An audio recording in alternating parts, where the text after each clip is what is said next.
Sunbeams glide across the caramel-colored parquet flooring, creating a whimsical pattern on the walls. I stand in the middle of the spacious living room of my new home and can't believe it's finally mine. I've been working toward this dream for 73 years. 73 long years. I run my hand over the marble tabletop, feeling its cool smoothness. This mansion in the historic district of Baton Rouge, with columns on the porch and a veranda encircling the first floor, has always seemed to me to be the embodiment of everything I have ever wanted. Spacious rooms with high ceilings, carved wood paneling on the walls, a magnificent garden with magnolias and a boxwood hedge. I've come a long way from being a girl from a poor family to the owner of the Baxter Jewels jewelry store chain. Now, looking back, I see that my life is like one of the necklaces I sell. Each link connects to the next, forming a complete picture. But there were times when it seemed like the chain was about to break. I remember opening my first little shop in 1973. It was a tiny shop with one display window and a few shelves. I was the salesperson, the accountant, and the cleaner all by myself. I slept for 4 hours and then rushed back to the shop. Many people thought I was crazy when I borrowed money to start the business. "A woman in the jewelry business? Who's going to buy from you?" they said. I just smiled, gritted my teeth, and kept working. I signed my first major contract in 1975. One of the banks in Baton Rouge decided to order commemorative silver pins for its employees for its anniversary.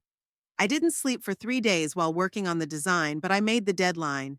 And you know what? The director liked it. So much so that he recommended me to his friends. I always knew the value of money. For me, every dollar was a step toward my dream, this house. I saved, invested, and expanded my business wisely. 5 years later, I had 3 stores, and 10 years later, a chain throughout Louisiana. My only regret is that I was too soft on Alice. When Howard and I divorced, she was only 8. He drank, cheated on me, and once raised his hand to me. I packed my things, took my daughter, and left. "I'll never forget that evening," Alice cried, asking why her dad wasn't coming with us. "How do you explain to a child that their father is an alcoholic who drank away half the family budget?" The divorce was hard on me, not because of love, that had died long before we separated, but because of Alice. I saw how she longed for her father, even though he didn't pay child support and saw her maybe once a month. I worked like crazy so she wouldn't have to go without anything. The best private schools, summer camps, fashionable clothes, everything a girl her age could wish for. That was probably my biggest mistake. I wanted so much to compensate for her father's absence that I spoiled her. I gave her money whenever she asked for it, and over time it became the norm for her. She didn't appreciate my hard work, taking everything for granted. I remember one incident when Alice was 16. She came home with a new gold bracelet. "Where did you get that?" I asked. "I bought it," she replied, as if she were talking about chewing gum. "It was only $300. $300. At the time, that was a lot of money, which I had been saving to repair the roof of our small apartment. It turned out that she had taken it from my wallet without asking my permission. I should have been firm. I should have made her return the bracelet and work to earn the money back. But instead, I just sighed and told her that next time she should warn me. In business, I was uncompromising. One wrong word from a supplier, one attempt to cheat me, and I would terminate the contract, regardless of the potential losses. But with Alice it was different. When Alice turned 18, I paid for her to attend a prestigious college. She chose art history, even though I suggested she follow in my footsteps and study business. "It's too boring, Mom," she said, and I gave in. Again and again. Howard died when Alice was 22. Cirrhosis of the liver. He left nothing but debts, which I had to pay off so that the collectors wouldn't bother my daughter. She didn't shed a single tear at his funeral. I think by then she had gotten used to the idea that her real family was just the two of us. After college, Alice got a job at a contemporary art gallery. The pay was low, but she liked the environment. Creative people, parties, presentations. I was happy that my daughter had found something she enjoyed doing. At 25, she met Terrence Pell, her future husband. He worked as an art dealer, was always immaculately dressed, and spoke with a slight British accent. I didn't like him right away. There was something slippery about him. It was as if a completely different person was hiding behind his impeccable manners. But Alice was crazy about him. "He's so sophisticated, Mom, so educated," she enthused. I paid for their wedding, even though Terrence promised to split the costs. At the last minute, he announced that he had invested money in a promising artist and was temporarily broke. That was the first warning sign, but I ignored it. For my daughter's happiness. A year after the wedding, they had a son, my grandson Willoughby. 2 years later, Thatcher was born. I loved them with all my heart. These boys with their clear eyes and curiosity about everything in the world. They often visited me, and I taught them to distinguish real gemstones from fakes and told them about the history of jewelry art. And then Terrence's business started to have problems. He invested money in dubious artists, bought paintings at inflated prices, and sold them at a loss. Alice began to turn to me more and more often for financial help, whether it was to pay for private school for the children, to repair their house, or for a vacation that Terrence so badly needed to recharge his batteries. I gave. I always gave. Maybe I was subconsciously trying to make up for not being able to keep her family together. Or maybe I was just afraid of losing the last person close to me. My dream of owning my own home was put off again and again. Every time I was ready to take the decisive step, new urgent needs arose for Alice and her family. I reassured myself that I still had time, that there was plenty of time ahead. Until one day I ended up in the hospital with a heart attack. I was 68, and the doctors told me straight out that the next one could be my last. Lying in a hospital bed to the steady beeping of the machines, I suddenly realized how short life is and how foolish it is to put off your dreams until later. I was discharged from the hospital with a firm decision. No more delays. I began actively searching for my dream home. I looked at dozens of options, haggled with realtors, and consulted with lawyers. And now, after almost 5 years of searching, I found it.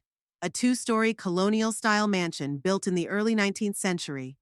Brick walls, a covered terrace, a magnificent garden with centuries-old oak trees, and most importantly, the atmosphere. It exuded history, dignity, character. The price was high, but well within my means. I signed all the papers and 2 weeks ago became the rightful owner of this beauty. And now, standing in the sunny living room, I feel like I'm finally home. For the first time in many years, I did something just for myself, without thinking about what Alice would say or think. The doorbell interrupts my thoughts. I go to the door and see my daughter's silhouette through the glass panel. She came without warning, as usual. "Mom, this is amazing!" Alice exclaims, stepping over the threshold and looking around. "I can't believe you actually bought this house." She walks into the living room, runs her hand over an antique armchair, and peeks into the dining room. "There must be a dozen rooms here, right?" "8, not counting the storage rooms and bathrooms," I reply, watching her reaction. "And it's all for you?" There's something in her voice that I can't quite place. Surprise? Envy? "Yes, for me. I've dreamed about this my whole life, you know that." Alice presses her lips together, but quickly returns to smiling. "Of course, Mom. It's just, you never said you were going to spend that much money on a house. There it is. Money. Always money. I don't have to account for my spending, Alice." My voice sounds harsher than I intended. "Yes, of course." She pauses, then adds casually, "It's just that Terrence and I were thinking, you were going to leave us some of your money anyway, and a house is such a big investment. Maybe you could just help us out right now. Terrence has a great opportunity to invest in a new gallery, but we don't have enough startup capital." I look at my daughter, so beautiful at 45, with her perfect hair and manicure. A diamond bracelet glitters on her wrist, my Christmas present from last year. And for the first time in many years, I clearly see what I have refused to notice for so long. She sees me as an ATM, not as a mother, not as a person with her own desires and dreams, but as a source of money. "No, Alice." The words come out unexpectedly easily. "I don't have any extra money right now. It's all invested in the house and the business." Her face changes. Her smile disappears. "But Mom, we're your family. Isn't that why you did all this?" She gestures around the room. "Why do you need such a huge house at your age?" "At my age, I can finally afford to live the way I've always wanted to," I interrupt. And please don't tell me what I can or can't do with my money. She sighs, clearly dissatisfied with my answer, but tries to save face. Okay, Mom, I'm just worried about you. This house is so big, it will be difficult for you to take care of it. Maybe the kids and I could move in with you? We could help with the housework, keep you company. Thanks, but no. I hired a housekeeper. She'll come 3 times a week, and I have enough company. I smile, but I stand my ground. A cold gleam appears in Alice's eyes. She no longer tries to pretend to be a caring daughter. So you spent all the money that could have gone to us on this museum exhibit? Her voice is dripping with venom. What are we supposed to do now? The same thing I've been doing my whole life, I reply calmly. Work. Alice stands up abruptly and grabs her purse. I have to go. See you at the family dinner on Sunday. She leaves without even saying goodbye, slamming the door loudly behind her. I am left alone in my new home. And for the first time in a long time, I feel irritation rather than guilt towards my daughter. Perhaps I learned to say no too late, but better late than never. I walk to the window and watch Alice get into her expensive car, which incidentally I also paid for. I can't see her expression, but from the way she slams the door and speeds off, it's clear she's furious. And for some reason, it doesn't bother me anymore. The sun is setting, painting the sky orange. My house, my garden, my life. I have lived for many years thinking first and foremost about others. The time has come to think about myself. It has been 3 weeks since I moved into my new home. Morning light filters through the thin curtains into my bedroom, and I stretch slowly, enjoying the silence and comfort. Over these days, I have grown to love my morning ritual. A cup of strong coffee on the porch, watching the hummingbirds fly to the feeder I hung on the old oak tree, and reading the fresh newspaper. No rush, no obligatory calls to Alice to find out how she and the grandchildren are doing.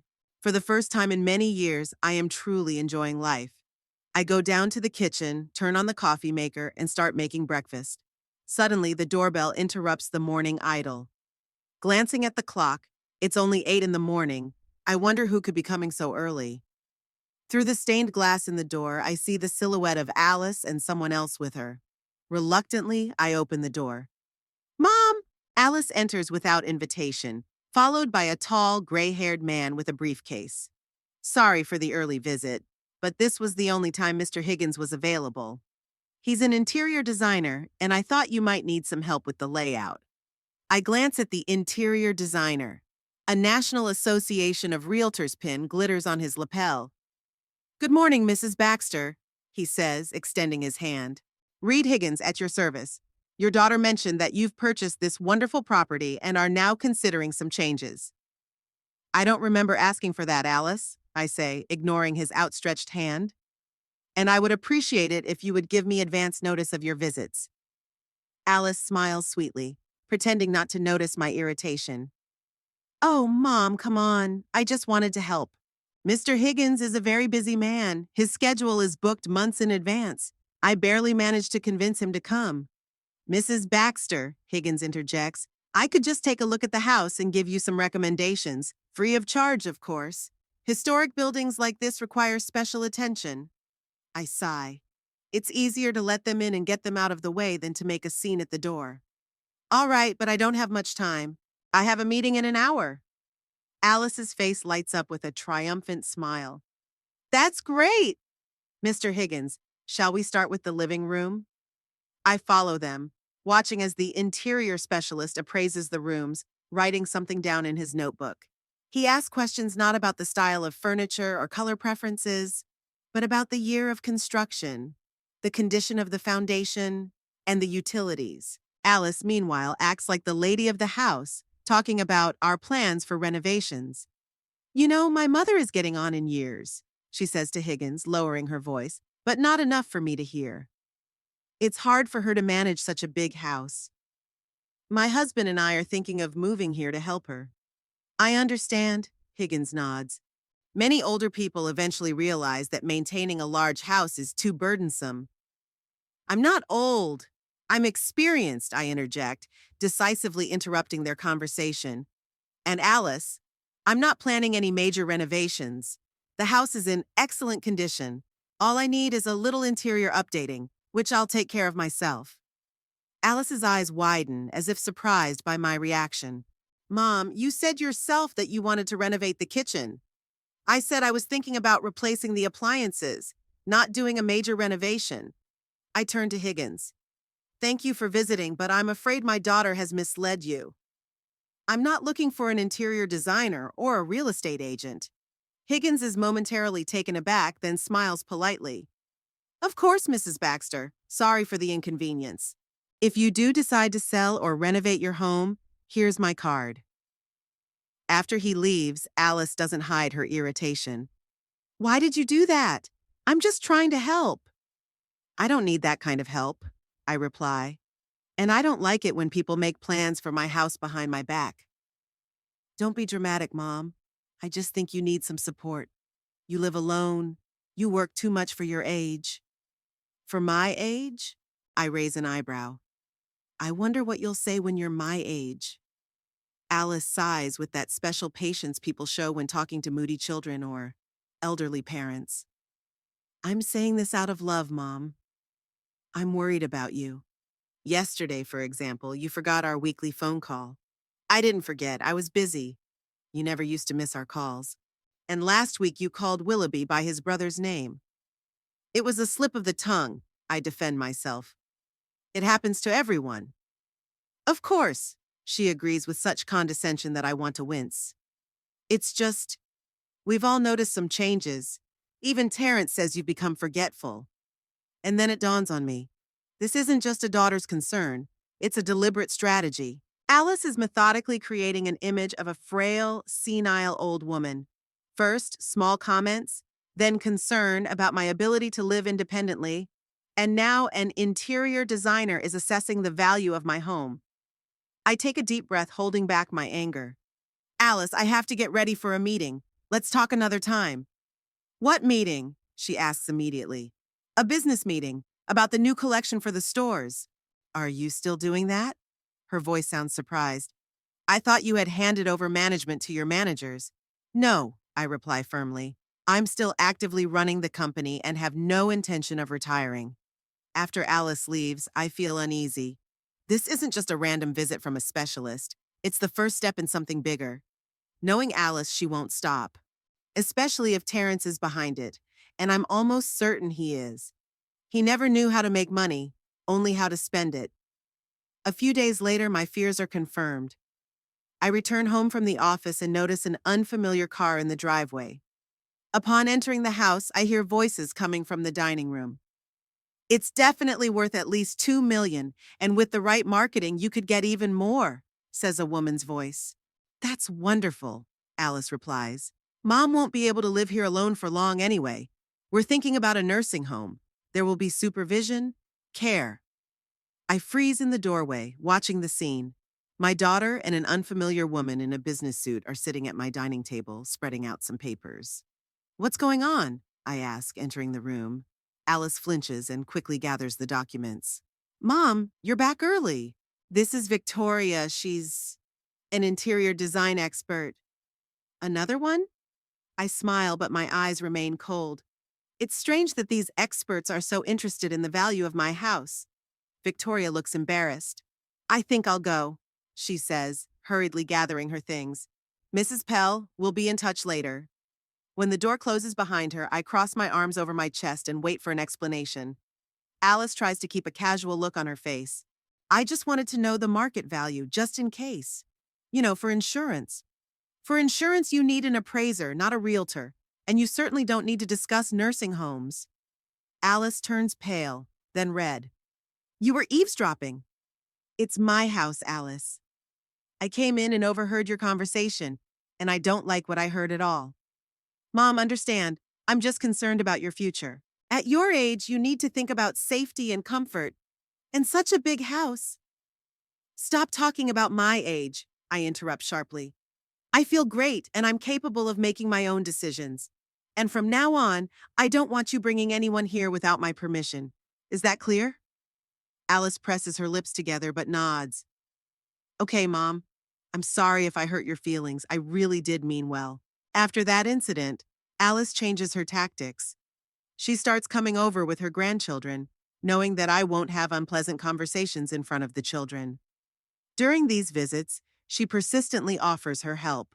Organizing cleaning, hiring a gardener, checking the electrical wiring, and each time she casually mentions stories about elderly people who suffered because they lived alone. "Have you heard about Mrs. Edmonds?" she asks one day as we drink tea on the porch. "She fell at home, broke her hip, and lay there for 2 days until she was found. If she had lived with her children or in a nursing home..." "Mrs. Edmonds is 92 and has osteoporosis," I reply. "I do exercises every morning and take care of my health." "It doesn't matter, Mom. You're 73. That's a respectable age." "Age is just a number," I dismiss. "But your memory? You often get confused about dates, forget names. Last week you couldn't remember where you put your car keys." "That's normal. It happens to everyone." "It didn't happen to you before," Alice insists. "You've always been so organized, so focused. And your employees are noticing the change. Terrence spoke to Nancy from your flagship store, and she's concerned about some of your decisions. This is serious. Nancy is my right-hand woman, the manager of the flagship store. If Alice and Terrence are trying to influence my employees..." "What exactly did Nancy say?" I ask as calmly as possible. "That you turned down a lucrative offer from a supplier, even though you've always been good at spotting good deals, and that you forgot about a meeting with an important client."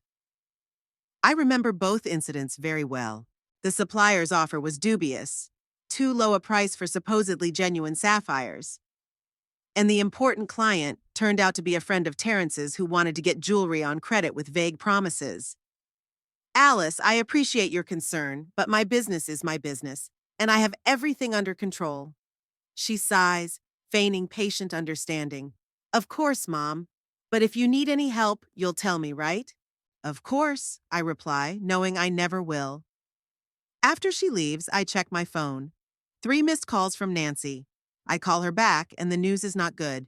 Terrence came to the store, questioned the staff about my behavior, hinted that I was not myself, and that Alice would soon be taking over. The next day, I hold an emergency meeting with key managers, assuring them that I am fully capable and have no plans to hand over management to my daughter. Most of them look relieved. Terrence has never been popular with my employees. But the seed of doubt has already been sown. I notice cautious glances when I stumble over my words or can't immediately remember someone's name. I hear whispers when I leave the room. Alice and Terrence methodically create an image of an old woman losing her mind. And then something happens that finally opens my eyes. On Sunday, Alice invites me to a family dinner. I agree, thinking it's a chance to spend time with my grandchildren. At the table, besides Alice, Terrence, and the boys, there is an unfamiliar middle-aged man in an expensive suit. "Mom, this is Mr. Darnell," Alice introduces him. "He's a financial advisor who helps us with our investments." The conversation over dinner flows easily, but I notice Mr. Darnell watching me closely. Alice asks me a few strange questions. What day of the week it is, if I remember the name of our mailman, if I can list all the U.S. presidents in reverse order. Every time I hesitate with my answer, she exchanges a meaningful glance with the financial advisor. After dessert, Terrence suggests that the boys play in the garden, and the 4 of us remain. "Mrs. Baxter," Mr. Darnell begins, "Alice and Terrence are very concerned about your condition. They believe that it is becoming difficult for you to manage your finances and property." "Really?" I raise an eyebrow. "And what are their reasons for thinking that?" "Mom, don't get angry," Alice interjects. "We're worried about you. You're making rash decisions, spending huge amounts of money on unnecessary things." "Like the house," Terrence adds. "And on maintaining a business that could be much more profitable if managed properly," Alice continues. "Under your management, I suppose," I clarify. "We just need to make sure your assets are protected, Mom, and that you're getting the help you need." Mr. Darnell takes a folder of documents out of his briefcase. "We've prepared several options. The simplest is a trust. You transfer control of your assets to Alice and Terrence, and they provide you with everything you need." I look at the documents, then at my daughter. "And if I refuse?" Alice and Terrence exchange glances. "Then I'm afraid we'll have to go to court," Terrence says, "to protect you from yourself." I understand, I say slowly, rising from the table. Well, thank you for your candor. I need to think. And now, if you don't mind, I'd like to say goodbye to my grandchildren and go home. I leave, feeling their eyes on me. Inside, I'm boiling with rage and resentment, but I don't show it. Only after getting into the car do I allow myself a few deep, ragged breaths. They are trying to take everything away from me: my home, my business, my independence. And they are using the lowest weapon possible to do so: my alleged dementia. Alice, my own daughter whom I raised, to whom I gave so much love and care. On the way home, I stop at a shopping center and sit in the car for a long time, thinking, I need advice. I need someone I can trust. Winifred, my old friend, whom I met when we were young. She worked as a private investigator before retiring. If anyone can give me sound advice in this situation, it's her. I dial her number and we arrange to meet. The next day, we sit in a small cafe on the outskirts of town, away from prying eyes. Have they completely lost their minds? Exclaims Winifred after hearing my story. Even at 75, she retains her sharp mind and wit. Declare you incompetent? You, who runs a business better than most young upstarts with MBAs. That seems to be what they're planning, I sigh. I overheard Alice discussing a meeting with a lawyer with this financial advisor. They didn't know I was in the house. What are you going to do? I don't know, I admit. Fight, of course, but how can I prove that I'm of sound mind? They're already turning my employees, neighbors, even my grandchildren against me. Winifred stirs her coffee thoughtfully. You need proof of their plans: recordings of conversations, documents, something concrete that can be presented in court. And how am I going to get that? Winifred leans closer. Remember Leonard, the technician I used to work with? He works in security systems now. He can install cameras with audio recording in your house, discreetly, professionally. Are you suggesting I spy on my own daughter? I'm shocked, although part of me already agrees that it's necessary. I'm suggesting you protect yourself, Muriel. It's your house. You have a right to know what's going on in it, especially if they're bringing strangers there without your knowledge. I remain silent for a long time, weighing the options. Then I nod. Okay, put me in touch with this Leonard. 2 days later, tiny cameras appear in my house, in the living room, the dining room, the study, everywhere Alice might have her meetings. Leonard explains how to access the recordings through a secure app on my phone. It's all legal, he assures me. It's your property, and you have the right to control what happens in it. I thank him, feeling a strange mixture of determination and bitterness. I never thought I would have to resort to such measures against my own daughter. But I have no choice. This is a war for my life, my independence, everything I have built with my own hands. And I'm not going to lose. Almost a month has passed since I installed cameras in my house. During that time, Alice had come several times, always with my grandchildren or Terrence, and each time she behaved in an exaggeratedly caring manner. But behind that care, I sensed insincerity. Her eyes betrayed calculation, her gestures impatience. She was waiting for something, and I didn't understand what. Today is a clear October morning. I am reviewing financial reports in my home office when the doorbell rings. Opening the door, I expect to see a courier with documents from the office. But standing on the threshold is a man in a formal suit with a folder in his hand. Mrs. Muriel Baxter? He asks. Yes, that's me. My name is Edmund Barton. I'm a bailiff. I'm serving you with a court summons. Please sign here. I take the folder with numb fingers. He nods and leaves, and I remain standing in the doorway, unable to move. My heart is pounding wildly and my ears are ringing. Finally, I force myself to close the door and go into the living room. I sit down in an armchair and open the folder. The document begins with the words, East Baton Rouge Parish District Court, Louisiana, guardianship case. Plaintiff Alice Pell, defendant Muriel Baxter. I read on, each word hitting harder than the last. The plaintiff alleges that the defendant exhibits signs of dementia and is incapable of making sound decisions regarding her property and finances, has made a series of ill-advised expenditures, including the purchase of real estate that is disproportionate to her needs, exhibits paranoid behavior. Paranoid, refuses to acknowledge her condition and accept the necessary help. Attached to the lawsuit are witness statements, statements from Terrence, concerned neighbors, even my assistant Nancy, who allegedly noticed disturbing changes in my behavior. And worst of all, a letter from Dr. Greenwood, whom I have never met in my life, with a professional assessment of my mental state. I am shaking with rage and resentment. Betrayal, pure betrayal. All this time, Alice has been methodically laying the groundwork, gathering evidence of my incompetence, turning even my employees against me. Tears well up in my eyes, but I sternly order myself not to break down. Tears won't help the situation. I need to act, and act quickly. I call Winifred. They did it, I say when she answers. Alice has filed for guardianship over me. Winifred reacts instantly. Don't panic. You need a good lawyer right now. I know someone. Ogden Prescott, the best in town for family law. I used him myself when my nephew was getting divorced. An hour later, I'm sitting in an elegant office on the 23rd floor of a business center in the Baton Rouge Business District. Ogden Prescott, a gray-haired man with piercing eyes and impeccable manners, studies the documents carefully. This is a serious matter, Mrs. Baxter, he finally says. But it's not hopeless. From what I can see and hear, you are fully capable and competent. We'll need to prove that. How? I ask. They've already gathered testimony against me. First, you need to undergo a full medical examination by an independent specialist. I know an excellent neurologist, Dr. Irene Fuller. She will perform all the necessary tests. Okay, I agree. What else? Second, we need evidence in your favor.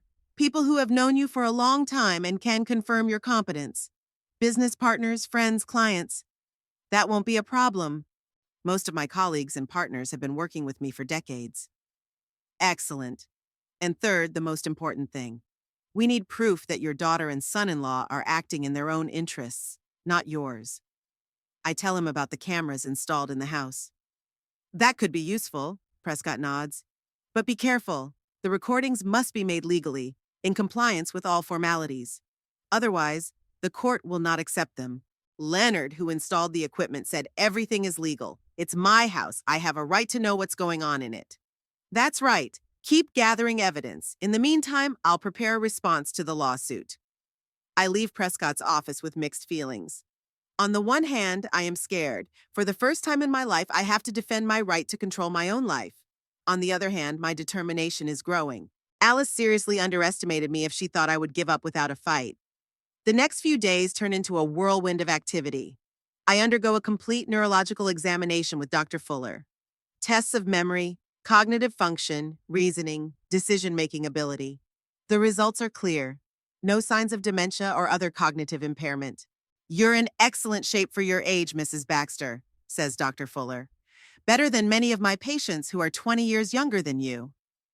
I collect letters of support from business partners, clients, and employees who have not succumbed to Alice and Terrence's influence.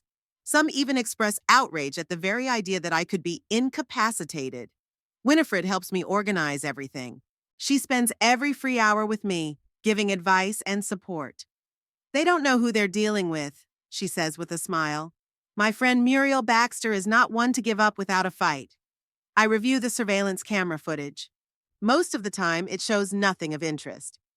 But there are a few curious moments. For example, when Alice came with Terrence while I was at a business meeting, they walked around the house, discussing what could be sold and what could be kept. Terrence was particularly interested in my collection of antique clocks. This thing is at least 200 years old, he said, examining the grandfather clock in the living room. It could fetch $15,000 at auction, no less. What about her jewelry? Alice asked. She must have her own stash besides what's in the stores. We'll find it. As soon as the court grants us guardianship, we'll have access to all her safes and accounts. Prescott says these records may be useful, but they don't prove malicious intent on their own. They may claim they were acting in your best interests by planning to sell valuable items to pay for your medical treatment or care, he explains. 2 weeks after receiving the lawsuit, I return home after a stressful day at the office and find the door unlocked. Inside, Alice and Terrence are going through my papers in my office. What are you doing? I ask, standing in the doorway. They flinch in surprise. Mom, we didn't hear you come in, Alice says, hastily putting the papers away. We were just looking for your insurance policy. Remember you said it was around here somewhere? I never said anything like that. And how did you get in? Alice shows me the key. I have a spare, remember? You gave it to me yourself last year. It's true. I did give her a key. For emergencies. Not so she could rummage through my things while I was away. Give me back the key, I demand, reaching out my hand. Right now. Mom, don't be ridiculous. You need someone to have access to the house. What if something happens? If something happens, I have a panic button in security. The key, Alice. Terrence steps forward. Muriel, you're being irrational. We just want to help. Help? By going through my papers without permission? I turn to Alice. The key, or I'll call the police and report trespassing. Alice blinks in surprise. You wouldn't do that. I'm your daughter. The daughter who filed a lawsuit to take away my right to control my own life. The daughter who collected evidence of my alleged dementia behind my back. My hand is still outstretched. The key, Alice. Don't make me repeat myself.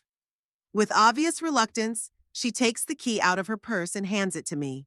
Mom, you're being unreasonable. We're just trying to take care of you. I'm capable of taking care of myself. Now leave, both of you.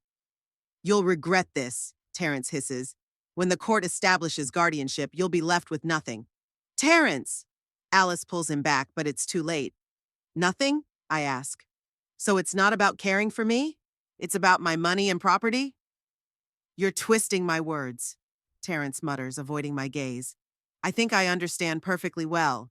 Now leave before I actually call the police. After they leave, I check what they were looking for. Judging by the mess on the table, they were interested in bank statements and house documents. Fortunately, I had long since moved the most important papers to a bank safe deposit box, anticipating something like this. I call Prescott and tell him what happened. This is good for our case, he says. Their actions show not concern, but self-interest. But we need more.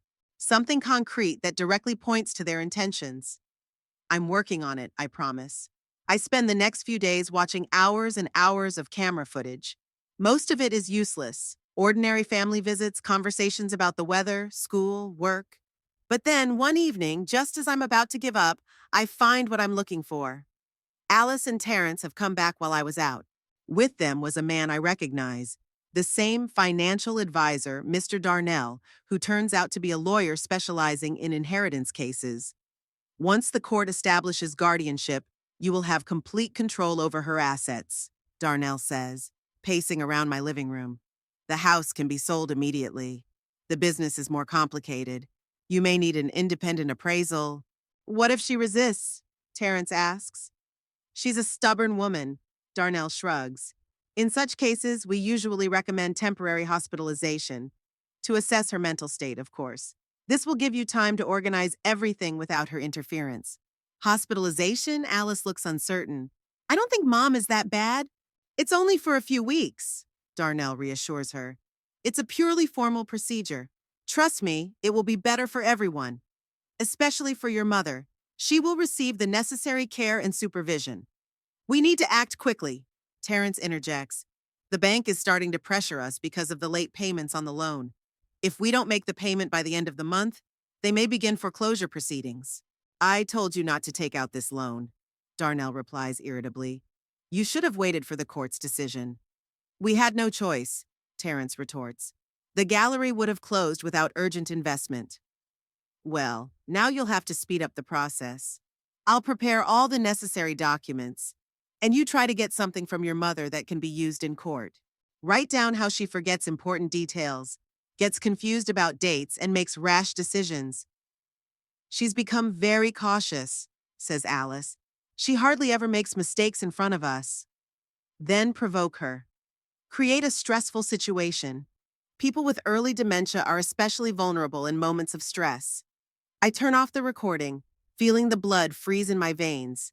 They don't just want to take my property away from me. They're willing to lock me up in a psychiatric clinic so they can sell off everything I've created in my lifetime without interference. And all because of Terrence's debts. At that moment, something breaks inside me. Years of indulging Alice's whims, catering to her desires, excusing her selfishness. All of that crumbles under the weight of the realization that my daughter is willing to destroy my life for money. I call Prescott. I have what you need, I say. Direct evidence of their intentions. The next day, we meet at his office. I show him the recording and he watches it carefully, taking notes. This is exactly what we need, he says when the video ends, especially the part about debts and loans. It proves that their actions are motivated not by concern for you, but by their own financial problems. What now? I ask. Now we file a counterclaim and prepare for the hearing. It's scheduled for next week. He looks me straight in the eye. It won't be easy, Mrs. Baxter. They will use every means possible to have you declared incompetent. Are you ready for that? I think about my house, the business I built from scratch, the life I planned. I think about Alice, whom I loved more than anything in the world, and who betrayed me so cruelly. I'm ready, I reply firmly. I won't let them take away everything I've built. The day of the trial arrived inexorably quickly. I hardly slept the night before, going over the arguments, evidence, and possible questions in my head. Prescott assured me that we were well prepared, but I couldn't shake my anxiety. After all, I was not fighting against strangers, but against my own daughter. The morning was cold and cloudy, as if the weather itself reflected my mood. I spent a long time choosing what to wear. My usual business style, or something softer, more grandmotherly. In the end, I settled on the strict dark blue suit I always wore to important business meetings. If Alice wanted to make me look weak and helpless, I would look like a woman who had built a successful business. Winifred picked me up at 9 in the morning to accompany me to court.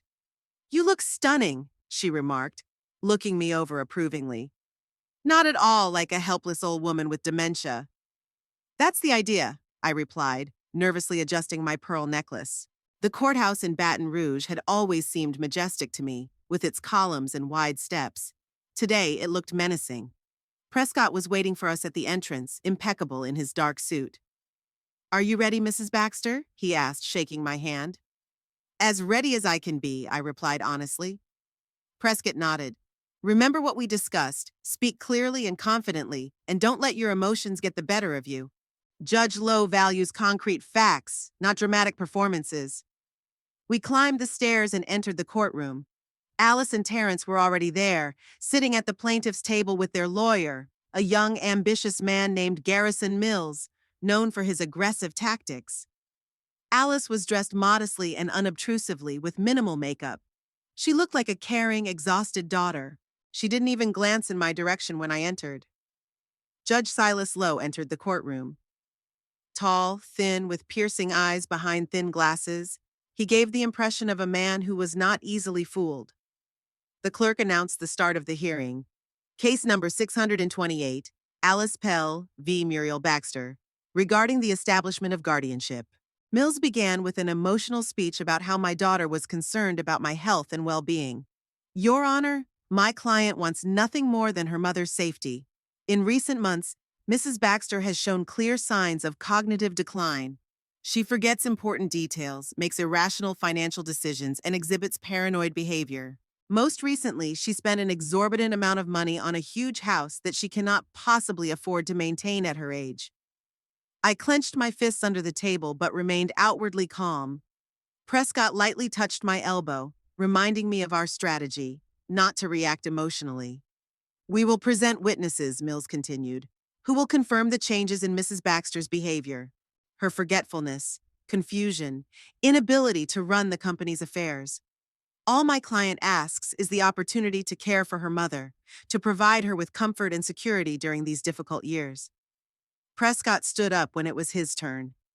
"Your Honor, the allegations of my client's incompetence are completely unfounded.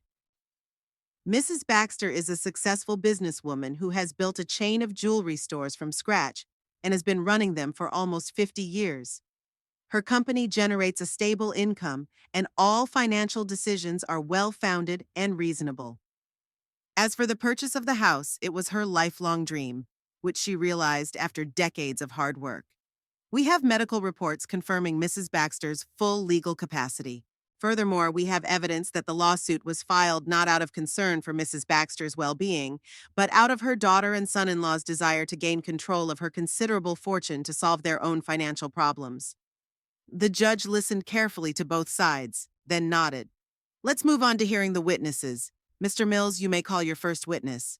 Mills' first witness was my former driver, Alfred Gates. I fired him 6 months ago for being consistently late and driving carelessly. He readily recounted how, in the last months of his employment, I allegedly forgot routes, mixed up meeting dates, and sometimes couldn't even remember the names of longtime business partners. She was becoming increasingly irritable, he said, avoiding my gaze. Once she yelled at me for turning onto the wrong street, even though she had given me the wrong directions. When Prescott began his cross-examination, he quickly discovered that Alfred had gotten a job with Terrence's company shortly after being fired. And how much do you earn in your new job, Mr. Gates? More than Mrs. Baxter paid you? Alfred was embarrassed and admitted that yes, significantly more, even though the qualifications required were lower. The next witness was Clara Wilcox, a neighbor with whom I had always had a strained relationship due to her habit of spreading gossip. Muriel has been so strange lately, she said, sighing dramatically.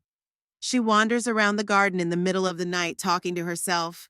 Once I saw her trying to open her door with her mailbox key. Prescott asked if she could give the exact date of this incident. Clara hesitated, then said it was sometime in early September.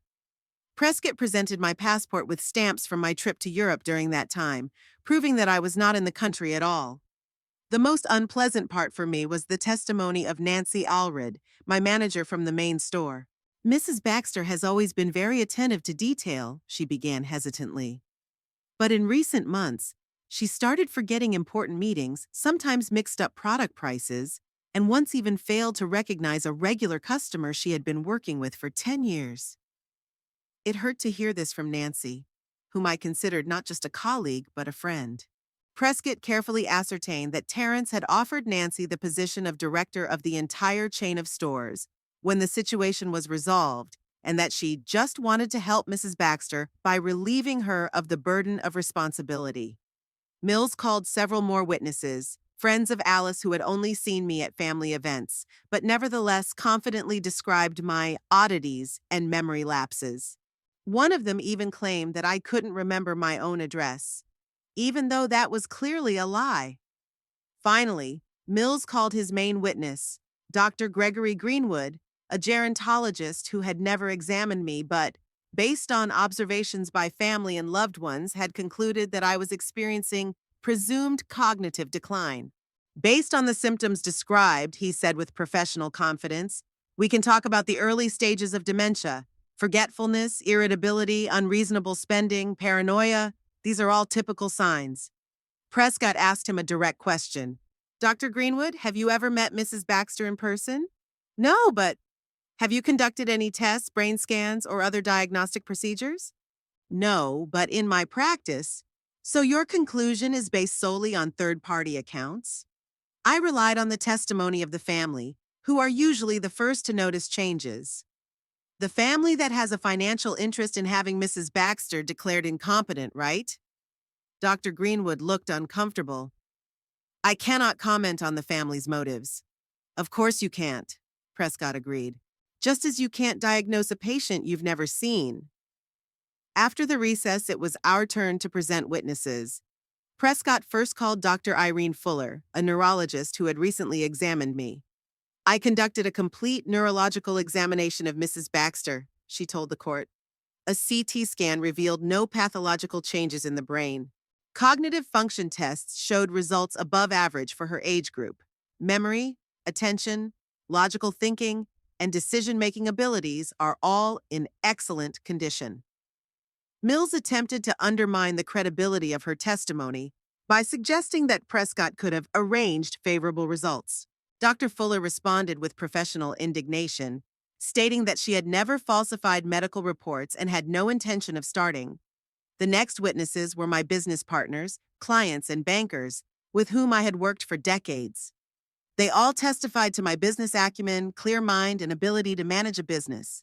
Mrs. Baxter is one of the most astute businesswomen I have ever worked with, said Roger Pierce, my banker. Last month, she negotiated a new line of credit for business expansion with such clarity and attention to detail that many young entrepreneurs could learn from her. Finally, Prescott called me to the witness stand. I felt the eyes of everyone in the courtroom on me. For the first time during the entire hearing, Alice looked directly at me, and I saw a mixture of anger and fear in her eyes.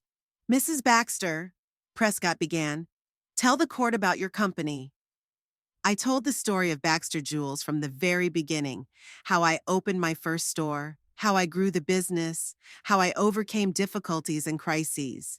I talked about the current state of affairs, plans for the future, and financial indicators. "Now tell us about your decision to buy a house in the historic district of Baton Rouge."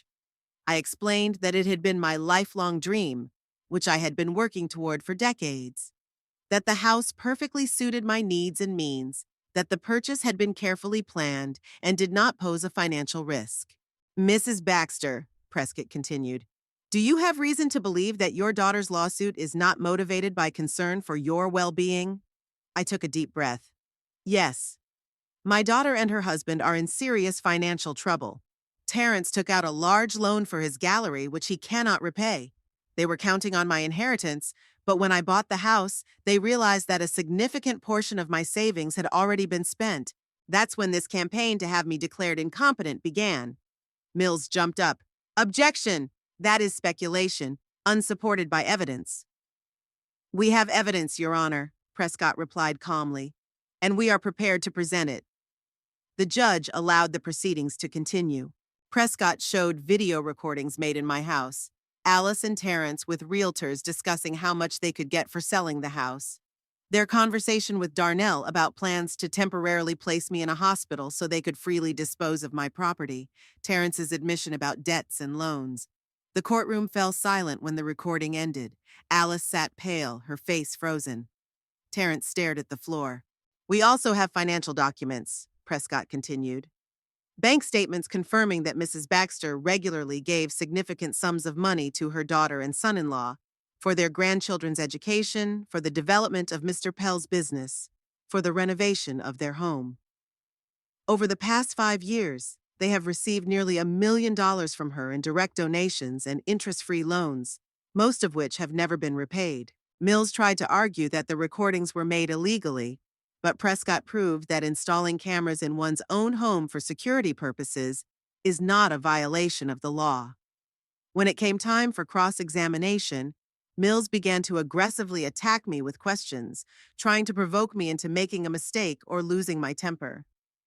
"Mrs. Baxter, you claim to be fully competent, but you couldn't name a longtime client. How do you explain that?" "I don't remember that case," I replied calmly. "But even if it did happen, anyone can forget someone's name. It's not a sign of dementia." "Do you often forget names?" "No more often than any other busy person. I have hundreds of clients and business partners." "What about keys? Witnesses claim that you regularly lose them." "I have never lost my keys, Mr. Mills.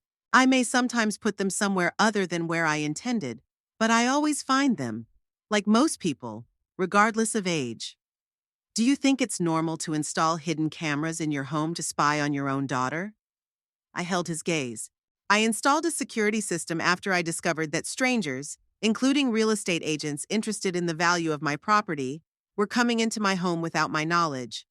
I consider this a reasonable precaution, not paranoia." Mills continued to press me, asking questions about dates, names, and events, trying to catch me in contradictions. I answered calmly and confidently, relying on facts. After my testimony, Prescott called the last witness, Leonard Higgs, a security systems specialist, who confirmed that the cameras had been installed legally and that the recordings had not been edited. The closing arguments were brief. Mills continued to insist that Alice was acting solely out of concern for me and that her fears about my cognitive state were well-founded. Prescott emphasized that all objective medical tests confirmed my full capacity and that the video evidence clearly showed the plaintiff's true motives.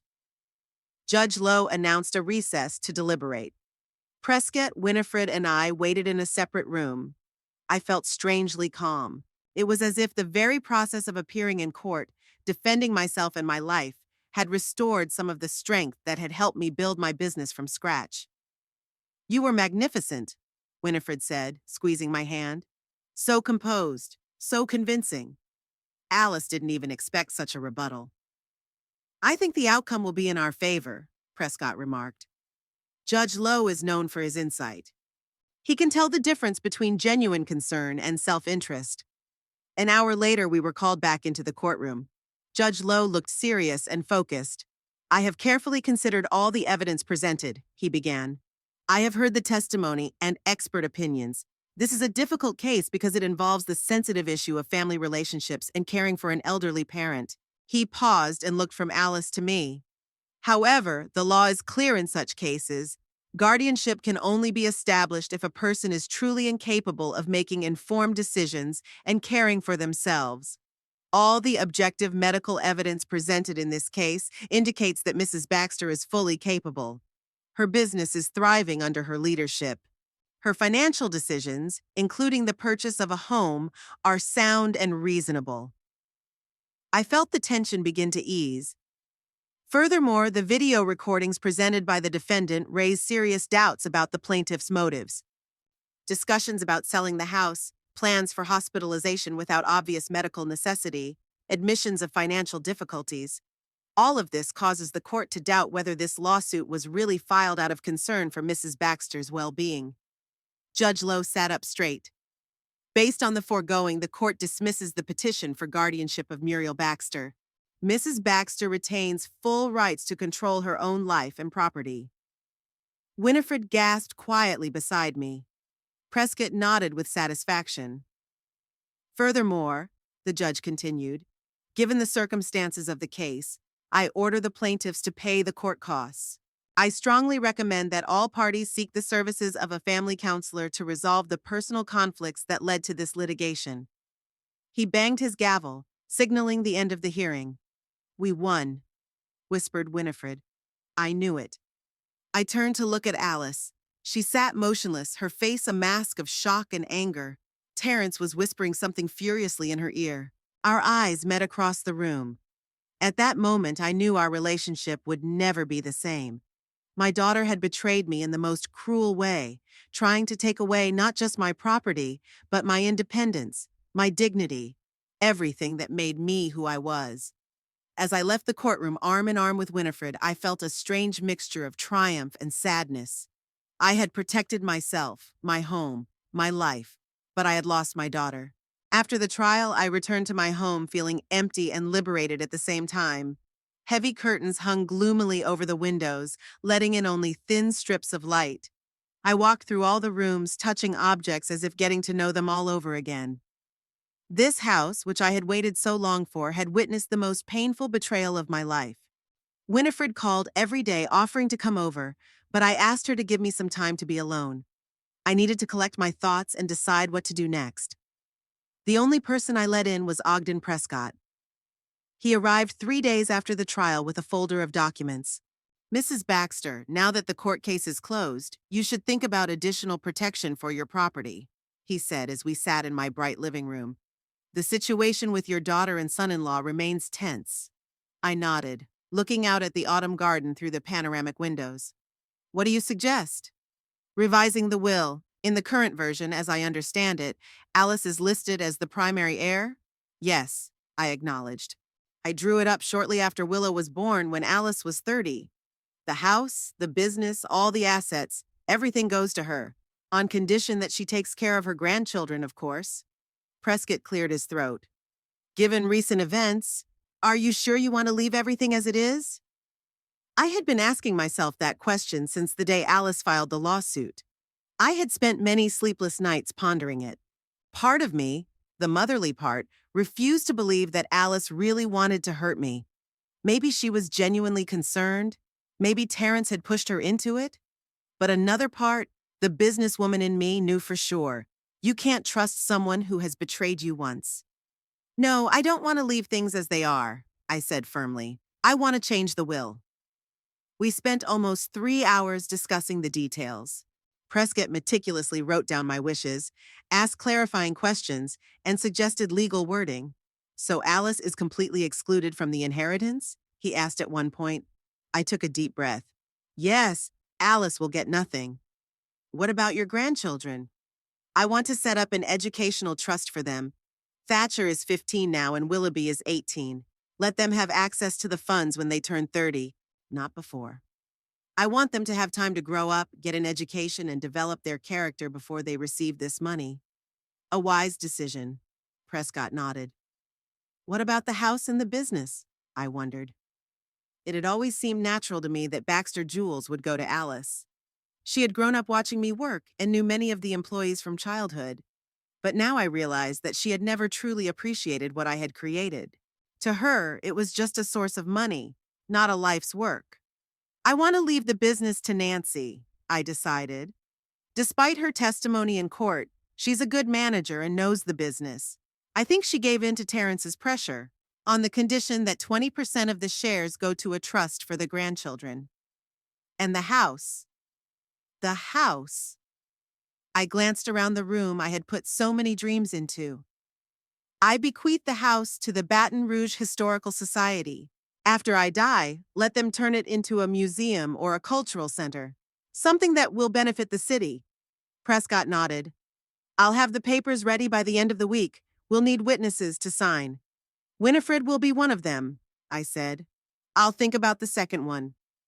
After Prescott left, I sat in my chair for a long time, thinking. The decision about the will was difficult, but it was the right one. I couldn't trust my legacy to someone who had tried to take it from me by force, but once I made that choice, I felt a strange sense of relief, as if a heavy burden had been lifted. I spent the next few weeks putting my life back in order. I met with the managers of Baxter Jewels and assured them that the business would continue to operate as usual. Some employees, including Nancy, avoided looking me in the eye, clearly embarrassed by their testimony in court. I didn't make a fuss. Business is business, and personal grievances can wait. Instead, I focused on a new project, opening another store, this time in a prestigious shopping center in a neighboring state. The idea of expansion had been maturing in my mind for a long time, but because of everything that had happened with Alice, I had put it on hold. Now that the cloud over my head had dissipated, it was time to act. In the evenings, I often sat in my garden, watching the sunset and planning for the future. Before, all my plans included Alice and my grandchildren.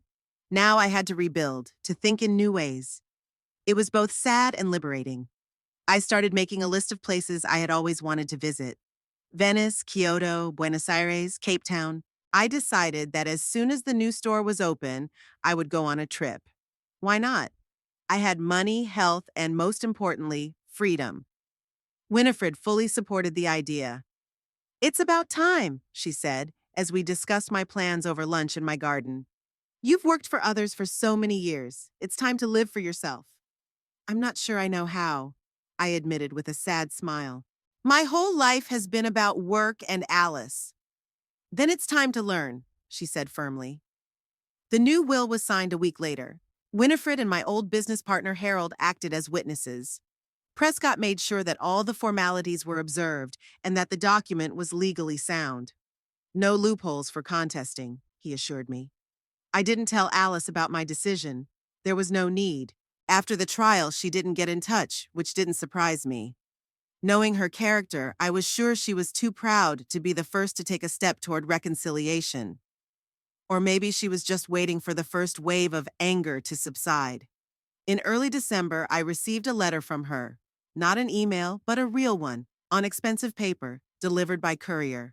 It was so unlike Alice, who preferred quick messages, that I couldn't help but be intrigued. The letter began with an apology. Mom, I know I hurt you, and I deeply regret it. I acted with the best of intentions, although now I realize I was wrong. This was followed by explanations. She was genuinely concerned about my health, and Terrence and the experts had convinced her that the signs of dementia were evident. I allowed myself to be fooled because I was afraid for you, and, I admit, because of financial problems, I was particularly vulnerable to manipulation.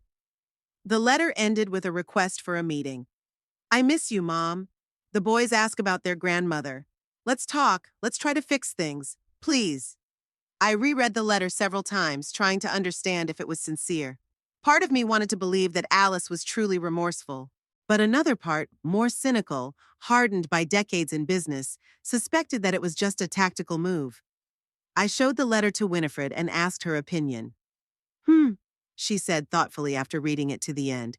It's beautifully written, perhaps even sincere, but notice that there's no mention of the videos. The ones where she and Terrence discuss how they're going to sell your house and put you in a nursing home. Yes, that's striking, I agreed. She apologizes for trusting the experts, but not for her own words and plans. What are you going to do? I sighed. I'll meet with her. I'll listen, but I'm not promising anything. We agreed to meet at a neutral location, a small cafe in the city center that is usually not very crowded. I arrived first and took a table in the corner from where I could see the entire room. Alice showed up right on time. She didn't look as confident as usual, a little pale with dark circles under her eyes. She was dressed simply, without her usual glamour. Mom, she said as she approached the table.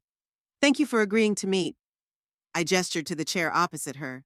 She sat down, nervously clutching her purse. How are you? She asked after a pause. Fine, I replied. I'm working on opening a new store. I'm planning a trip to Europe in the spring.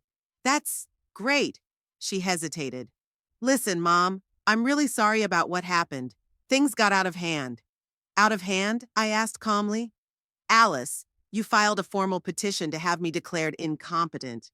You brought in witnesses who lied under oath. It wasn't out of control. It was a well-thought-out plan. She lowered her eyes.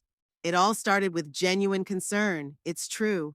You were always so level-headed, and then suddenly you bought this huge house. It seemed so irrational. It would have been irrational to buy it without the means to maintain it, but I can easily afford it. I know. She paused. But Terrence and that consultant, Mr. Darnell, they convinced me that it was a sign of early dementia, and I believed them because it was convenient for me to believe it. Finally, some honesty. Because of money?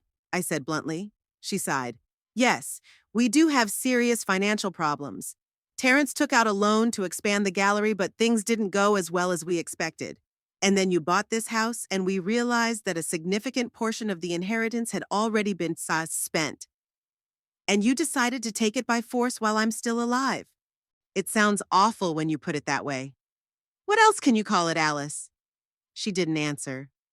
We sat in silence, broken only by soft music from the speakers and the clinking of dishes. What will happen to your debts? I finally asked. I don't know, she admitted. The bank is threatening foreclosure. We may have to sell the house and start over. What about Terrence? What does he think about all this? Alice grimaced. We're going through a difficult period. He blames me for everything. Says I didn't argue my case convincingly enough in court, that we should have hired a different lawyer. Typical Terrence, shifting the responsibility onto someone else. What about the boys? Her face lit up at the mention of her sons. They're fine. Willoughby got into college on a scholarship. Thatcher is still in school, but he's doing well too. I'm glad to hear it. There was another pause. Alice tapped her fingers nervously on the table. Mom, I was hoping maybe we could start over. Forget all this. We're family. And there it was, an offer of peace. I looked at my daughter, whom I loved more than anything in the world, whom I had raised alone, to whom I had given everything I could. Was her remorse sincere? Or was this just another attempt to get access to my money? Family, I repeated slowly. Family doesn't betray each other, Alice. Family doesn't try to take away a home and business that took decades to build. Family doesn't plan to put their mother in a hospital so they can freely dispose of her property. Her face flushed. You're still angry about those recordings. I explained it was Darnell's idea, not mine. But you didn't object, neither did Terrence. We were desperate because of the debts, and you decided I should pay for your mistakes. Alice bit her lip. I'm sorry, Mom, I really am. I know I did a terrible thing, and I'll regret it for the rest of my life. Her eyes filled with tears. Please give me a chance to make it right. I studied her face, trying to see the little girl I once taught to ride a bike. read bedtime stories to, and shared all my joys and sorrows with. But all I saw was a grown woman who had chosen betrayal over honest conversation.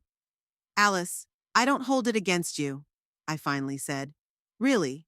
But I can't trust you after everything that's happened. What does that mean? It means we can maintain a polite relationship. You can bring the boys to visit, but there will be no more intimacy. You will not be involved in my life or my business. What about the inheritance? She asked quietly. There it was, the real reason for all the apologies and tears. I changed the will, Alice. You won't get anything. Not the house, not the business, not the money. I set up an educational trust for the boys, but they won't be able to access the funds until they're 30. Her face froze. You've disinherited me? After everything we've been through together? After everything you've done, I corrected her. You tried to take everything from me while I was alive. Why should I give it to you after I die? But where will it all go? The business will go to Nancy, with a share for the grandchildren. The house will go to the city's historical society. Some of the money will go into a trust for the boys, and some will go to charity. Alice looked at me as if she were seeing me for the first time. You can't do this, she managed to say. I'm your only daughter. I can, I replied calmly.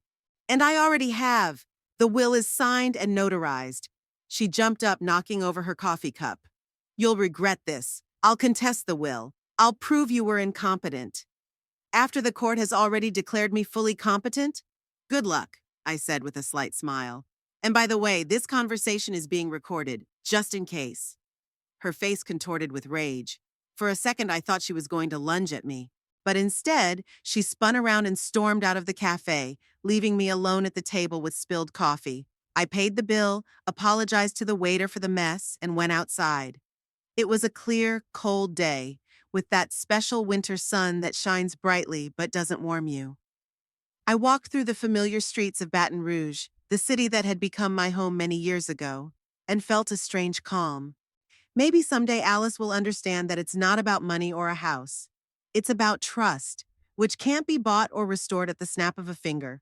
Or maybe she'll never understand. Either way, I've made my choice. For the last half-century, I've lived for others. For business, for clients, for Alice. Now it's my time. Time to live the way I want without looking back at other people's expectations and demands. 2 months later, I'm sitting in my garden enjoying the early spring. The magnolias are getting ready to bloom and the air is fresh. On the table in front of me are the plans for the new store. The architect sent them this morning for approval. Next to them are tickets to Venice, the first stop on my European tour. Winifred called this morning with the news. Terrence left Alice, unable to withstand the pressure of debt in the court case. She is selling the house and looking for a smaller apartment. The boys are fine, and Willoughby even received an additional scholarship for academic excellence. I don't feel any schadenfreude at this news, but I don't feel any pity either. Alice is a grown woman. She made her own choices and now lives with the consequences, and I'm living with mine. I can hear the phone ringing in the distance, but I'm in no hurry to answer it. It can wait. Right now, I just want to sit in my garden, in my house, and make plans for my future. And enjoy every moment of this freedom that I've waited so long for and fought so desperately for.